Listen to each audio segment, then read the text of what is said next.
Today, I'm bringing you Arayes. They are basically a meat-stuffed pita bread. They're so much more than that. They are filled with spices and herbs. You've got this topping situation, which is just fabulous. They make lunch, dinner. You make a thin version, they make a canapé. You make a big version, it's like a burger, but so much better. Today I've made them with lamb and beef. You can make them with lamb or beef or turkey or chicken. And then I like to top them with tahini sauce, some pickled onions and schrug. Let's make the filling. I have lovingly chopped this collection here. Because I have an unusual obsession with chopping herbs, I tend to do this by hand. And I also put spring onions in here. Gives a freshness. I love the vibrancy of it. Makes it just a little bit zingier. You can use red onion, you can use white onion, and it's much easier. You don't want chunks of onion. If you're using anything but spring onions and you don't have great knife skills, just put it in a blitzer. You'll thank me later. I have a mixture of lamb and beef because I love it. I'm literally going to add 2 chopped spring onions and a mixture of coriander and parsley. Mint is also delicious, especially with the lamb. Salt,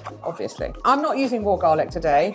I'm going to use confit because I've got to use up this last batch. But otherwise, you would just add a couple of chopped garlic cloves to your mixture. This lamb is quite fatty, so I'm not adding any oil. If you are using a leaner meat, I would add a little bit of olive oil here too. Aleppo, because a little heat. You can use chili, cayenne, whatever you'd like.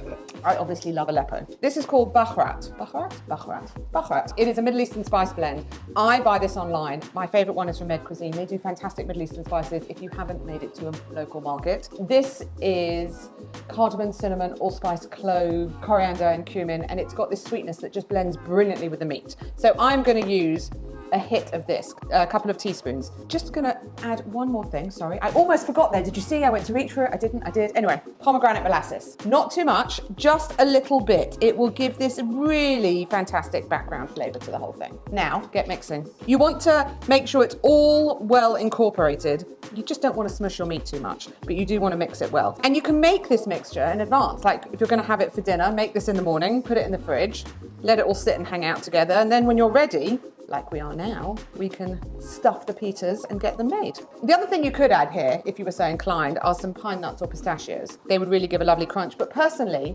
I think there's enough going on. That's ready to go. I'm gonna wash my hands, gonna get stuffing. Got some pita. Now I'm just gonna give you a quick pita opening top tip, and that is I've warmed them for about 2 or 3 minutes in the oven. It just makes them very easy to open. You see a little steam coming out. So what we're gonna do is we're gonna halve these pitas, and we are going to fill them with this meat mixture. Like most recipes, there's more than one way to do it. Some people like to have theirs thin filling, and it's quite flat. In this house, we go more burger style. We like to actually stuff them really big. And that's because in the summer, I also make these on the grill. And then you get this fantastic sear of the meat edge on the side. What I'm gonna do is I'm gonna get my opened up pita pocket and get a good handful of the meat mixture. Get it nicely filled. Imagine burger. The pita might split a little bit. It's okay, it would all come back together. So let's get them all prepared here, like this. I'm also gonna do a couple of thin ones, just so you see the difference. There are advantages to both and disadvantages to both ways, and you'll see why.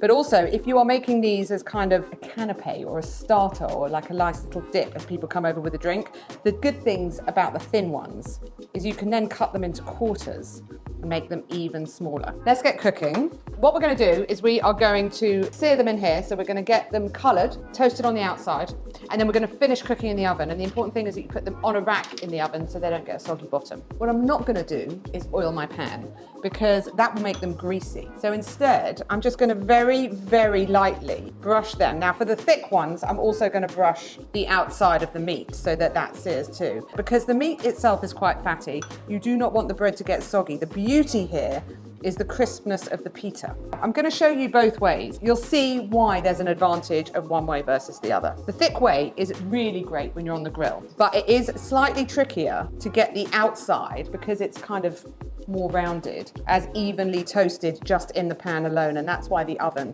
is super helpful here. Not only because it finishes the cooking process, but because it browns them. My pan is hot, yes, and I'm going to start by just searing the outside. The flat ones, I'm just going to put in straight down like this. And we're just going to start giving them a little colour and a little toast. Let's flip them. So you can see the meat side down. Look, it's got a lovely sear on it. And now I'm just going to turn them so that the bread gets toasted. Oh God, these smell so good already. I'm just going to check on these ones. Yep, you see, that's what you're going to have on the thin ones that we have. That's what we'll get on the other ones too. When the other side is toasted, they literally only need a couple of minutes each side. I'm going to put these on here. You want to be careful as your pan gets hot that you don't burn them. And you'll know the super stuffed ones when they're ready to turn because they will release easily from the pan. So as you're testing them, if you're not sure if they've seared, if they don't come off easily, they're not ready yet. That's your test. Excuse the smoke. Right. I'm going to put these in a 200-degree oven to finish cooking. The thinner ones will take about 10 minutes, the thicker ones maybe 12 to 15. But you want to get them golden and toasted. While the Arayes are cooking, I'm just going to quickly get the condiments ready. I've got some pickled onions in the fridge. I've got some schug, which is that fantastic green chili sauce. And we're going to make a very quick basic tahini sauce. To that, we're going to add an equal amount, very cold, I got this out of the fridge, water. And we're going to start stirring, emulsify it all together. Now it's going to go through stages and you're going to panic if you haven't made this before. It's going to separate, it's going to seize. Just keep stirring because it all comes together and it's all going to emulsify. I do like my tahini sauce to be quite thin. A, it thickens. B, I want it really drizzling quality over these Arayes. If you want a thicker one, add a little less water. So now I've got it to the kind of smooth, lovely consistency I want. I've got to add some flavour. I don't add garlic to my tahini sauce because what if I want it on something sweet? So I just add lemon and salt. I know that others add cumin. Really, flavour it however you like. I'm going to start with half a lemon because it does depend on how juicy your lemons are. That is your basic tahini. I might think it's the world's best condiment, actually. One of them, up there, definitely in my top 3. Look at that. This is my favourite stirring spoon too, by the way. I'm going to take the Arayes out of the oven because they're ready. Plate and eat. Here they are, they're made, they're hot. I'm going to pour on some tahini sauce because I think that the messier we eat, the better. And also, meat is meat, but you've got to make it look pretty, right? For heat and colour, a little schug, a very important element of the dish. And because I always have them on hand and they bring such colour and vibrancy, pickled onions, just drizzled along the top. I mean, tell me you don't want to eat this, right? And there we have them, Arayes. Time to taste. Crunchy, burnished edges. Oh. Thanks, Mom. My Arayes Appreciation Society, right there. Everything you want. All those inquiring minds about the thin version, if you want to eat it more delicately without that big burger style, I tend to dip. Much easier to get your mouth around, but I prefer the big ones. You choose.